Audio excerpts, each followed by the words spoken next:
Ashama harka fuudhee akkam turtan hordoftoota Taaddaluu YouTube akkam turtan akkam isaa kana geessan ana buleettiin geessan nagaa guutuu irraa waan qaba nageenya nama bukkee ture illee isin bira haa jiraatu isiniin jechaatii namoonni chaanala kana faaraa taatan subscribe like gochuudhaan na jajjabeessaa maatii naaf ta'a nutti dabalamaa isiniin jechuu jaaladha namoonni maatii koo turtan illee hanga yoonatti jabaadhu jettanii koomentiinis ta'ee wantoota garaagaraa yaada kamiinuu kan deeggaraa jirtan guddaa galatoomaa galata guddaa na biraa qabdu isinii jechuu jaaladha tole baay'ee tokko gargar fagaannee turre erga akkasitti qaamaan walitti baanee dubbannee turree jirra jireenyi baddaa kanaa bu'aa bayii hedduu qabdi haa ta'u malee immoo obsa barbaachisa lafa kamittuyyuu keessa darbuudhaaf obsa nama gaafata jechuudha tole har'a deebi'ee dhufeen jira maaliin deebitee dhufte jechuun keessan hin oolu har'a waan qabatamaa yookaan waan nama kamiifiyyuu barumsa ta'a irraa baratan jedhee yaade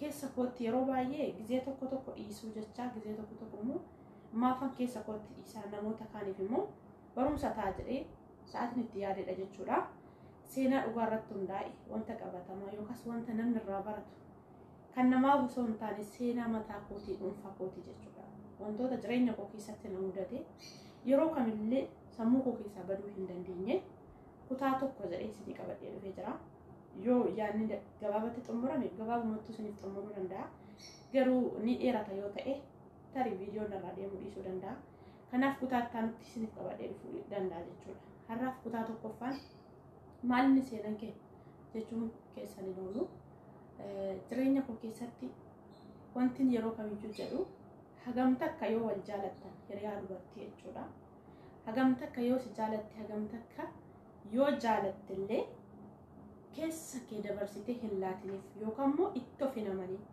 si jaalatte jaaladhu siif taatee amma isheen siif oolte ooliif malee keessa guutuu kee yookaas keessa garaa kee dabarsitee itti of hin laatin sababi isaas nuti dubartoonni hedduu garaa walitti jabaanna akka ijoollee dhiiraa miti hedduu garaa walitti jabaannas waa tokko raawwachuufis yookaan miidhaa tokko irraan geessisuufis dudduubatti hin deebinu xiqqoollee yaalii hin geggeessinu yookaas immoo wanti kun miidhaa fidaa hin fidu jennee hin mari'annu namaan jechuudha wanta namarratti raawwachuuf kaane yookaan wanta nama isaarratti murteessuu kaane battala isaatti dafnee waabanna maaliif akka ta'e hin beeku kun anaaf yeroo baay'ee gaafidha garaa walitti jabaannaa jechuudha haa ta'u malee seenan kee kun maal jechuun keessan hin oolu ani ijoollee keenya keessatti yookaan maatii keenya keessatti obboleessa koo tokko na dursa malee maatii koo fanii dubartii hangafa jedhamuun hin danda'ama yookaas immoo tole ka akkuma jalqaba isiniif ibsuudha yaaletti ani maatii koo keessatti nama jabaa yookaas immoo namni jabduun dubartiin jechuudha namni hojjetee maazarii koo hojii gargaaruu danda'u namoota wantoota garaagaraa hojjechuu danda'u ana qofa ture jechuudha biraaziliin koo kan na dura jiru dhiira waan ta'eef beektu ijoolleen baadiyyaa akkamittiin akka guddanne mana keessatti immoo kan haadha ofii yookaas immoo jireenya maatii baay'ee keessatti hojii gargaaru dubartiidhuma dursitu jechuudha kanaaf haa ta'u malee yeroo baay'ee mana keessatti hojiin illee baay'ee miidhamee jira isin jechuu barbaada kana sumanii kanaaf yeroo umriin koo mana barumsaa ga'u mana barumsaa nagalchanii haa ta'u malee barumsaan qixxeedhaan hin gahaa ni kutaa ittiin deebi'aa qixxeedhaan hin gahaa ni kutaa yeroo baay'ee barumsa karaatti dhiisaa itti deebi'aa akkasittiin jechuudha dhumni barumsa sanallee hin xumuramne jechuudha sababoota garaagaraa waan jiruuf jechuudha kanaaf yeroo baay'ee ijoollee dubartootaatti hin dhiyaatu saatiyyuu argadhee bayee akkas ijoollee faana taphadhee maal carraa akkasii hin arganne yaani bakka ijoollummaa kullee manuma keessa dabarse jechuudha daa'ima waggaa 7 ta'ee mana keessa maazarii koof nandatti yaadatama yookaas nin beeka akka xiqqeenya kootti maal akka gargaaraa ture jechuudha umrii sanaan kanaaf yeroo baay'ee walitti dhufeenya ijoollee ollaadhaan akkas alatti baanee taphachuu mana bada hin qaqqabne sin taphanne jechuu fananii haa ta'u malee ijoollummaa koorras qabe immoo yookaas immoo namummaa koorrayyuu ijoollee dhiiraatiin irra walitti dhufeenya qaba malee ijoollee dubartootaatiin badaa miti maaliif akka ta'e hin beeku kun yaani uumama koo ta'ee maaliif akka ta'e hin beeku ijoollee dhiiraatiin baay'ee walitti dhufeenya qaba walii galtee illee nanuma isaan faana yoo dogoggore illee dafnee walii galla jechuudha. Ijoollee dubartootaa garuu baay'ee wal miidhaa irratti bakka kan namiidhutu caala jechuudha walumaa gala. Kanaaf ani osuma barumsa koo kana barachaa jiru isinitti meera barumsa jalqaba irratti yeroo baay'ee kutee itti deebi'aa ture. Sababa hojii mana keessaa maajiriin deessee ishee gargaara maal osoo jedhu nin kutaa jechuudha yeroo baay'ee barumsa. Kanaaf baradhee akkasuma hojumaan addaan kutus haa ta'u adeemsa keessaa akkas gaafa oliiku namni kan nama ta'ee toyyuu jireenya isaa keessatti gaafa umriin isaa wantoota kamirra iyyuu ga'u yaadawwan garaagaraa keessa ni gala beektanii. Kanaaf anis akkuma nama tokko hiriyaa godhee jechuudha. Hiriyaa godhadhee hiriyaa kana yookaan namni ergaa yookaan xalayaa na biraa gahee osoo hin taane abbaadhuma dhuunfaa santu yookaan eessuma hiriyaa koo kanatu afaanuma baafatee na gaafata yookaas immoo xalayaa jalqaba ofuma isaa natti kenna jechuudha. Maaliif ijoollee dubartootaa ijoollee garaagaraa irraa akkan hin fuune hin beeka. Ijoollee dubartootaas illee akka walitti dhufeenya hin qabne hin beeka jechuudha.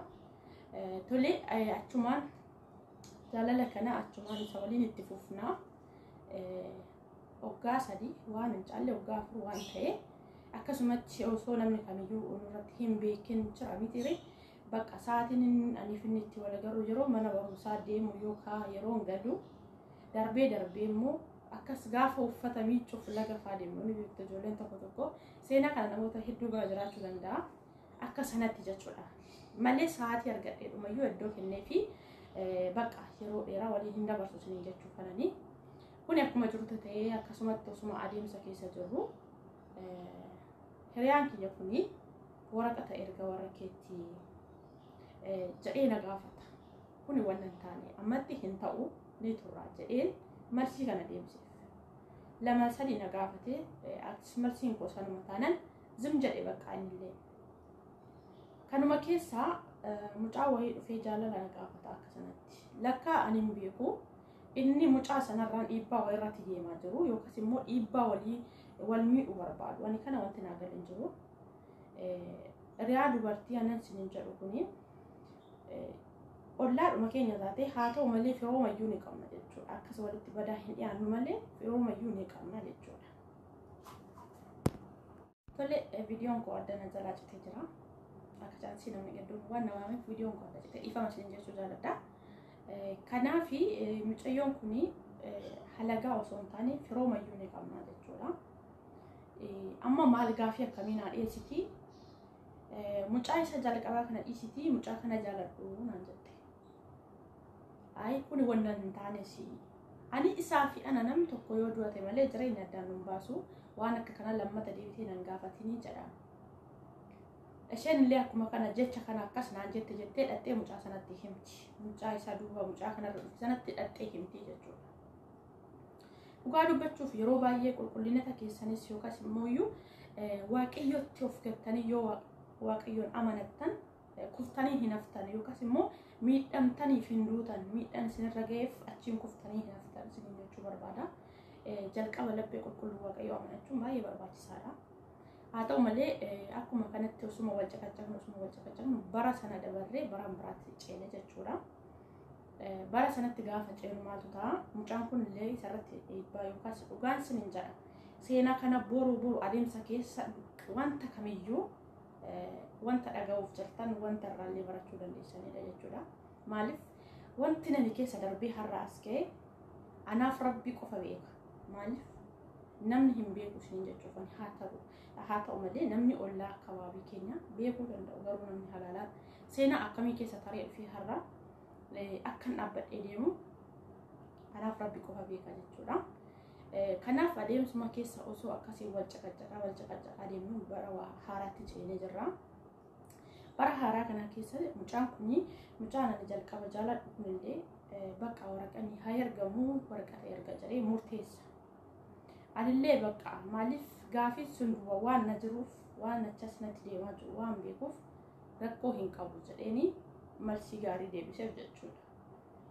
Haa ta'u malee jarri oolanii naan bullee yeroo baay'ee dubartii hagam yoo jaalattillee keessa garaa keetti namani itti of hin kennin kan inni isiniin jedheef asitti mucayyoon kuni karaa nani hin beekneen mucaa isa kanarraa wanta inni itti kenne ni beekti wanti suni maaliif namni kamiyyuu qoricha kana yookaan qoricha dhaqee nama kana kenne yoo jedhamu qorichi sun maali jedhee gaafachuun qabamoo nama sanarraa fidee dhufee akkuma namni sun ajajetti yoo himattare maallaqaanis bitamuu danda'a nama garuu namni lubbuu namaatti maallaqaan bitamu jireenya addunyaa kanarraa malee jireenya isa boruu dagate jechuudha walumaa galatti maaliif jireenya isa boruu sana dagateeti malee namni nama tokkorraa qoricha fidee dhufee nama sanaaf hin laatu jechuudha. Mucayyoon kuni mucaa isaa duubaa kanarraa fiddee natti kenniti waan tokko wanti beekes hin jiru qorichi kun akkamittiin akka mul'ate atis akkamitti osoo beektuu nyaatti jechuun keessan hin oolu. Sa'aatii sanatti wanti beeku hin jiru wanti hundumtuu dhawaata yookaan adeemsa geessa gaafa miidhamarra ga'u wanti sun ifa bahi malee akkamitti jechuu yookaan gaafii isinii ta'uu danda'a. Egaa obboloota koo viidiyoon koo har'a dheerataa jira narraa deemuu dhiisuu danda'a. Kutaa itti aanu kutaa lammaffaatti qabadhee isinitti dhiyaadha. Namoonni yaada akkanaa isin qaqqabee beeku yookaas immoo yaada koo kanarraallee barachuuf yaaddan komentii jalatti kutaa lammaffaa isiniif fida. Komentii jalatti yaada keessan naa barreessaa. Hagam yoo jaalattanis hagam yoo wal jaalattanis dubartiitti ofamanuu dubartiitti dabarsitanii filaachuun baay'ee ulfaataadha isiniin jedha. Viidiyoon koo har'aa asumarratti hin dhaaba. Sababiin isaa sanarraa deemuu dhiisuu danda'a. Waayifaayin koo baay'ee dadhabaadha waan ta'eef laayik gochuu sheer gochuu hin dagatinaa. Yaada keessan barbaada gara caalu yaada keessan komentii jalatti naa barreessaa isin jechuu jaaladha.